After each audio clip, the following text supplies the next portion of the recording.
narinig nyo, ito may kay Las Cañas, ito ba yung affidavit nyo? Ito ba yun? Hindi naman po argumento, but basically documents that were being presented kanina. Yung pangunahin doon yung talaga yung kay Mr. Las Cañas na obviously hindi pa namin narepaso for today because nga hindi dapat siya parte ng Article 4. No? So nagulat tayo na we ventured into that. Wala namang mali doon that we ventured into it.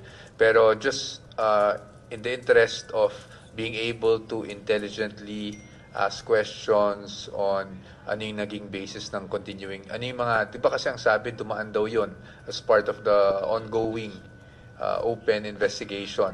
So, gusto lang nating mabasa din muna kung ano yung laman talaga ng dokumento na yon. So, before we continue with cross-examination, para naman kung sa tingin namin, meron pa kaming dapat itanong ukol sa ginagawang investigasyon ngayon na ang sinabi nga kanina ni Director Matibag is still ongoing, bukas na namin may tatanong. Attorney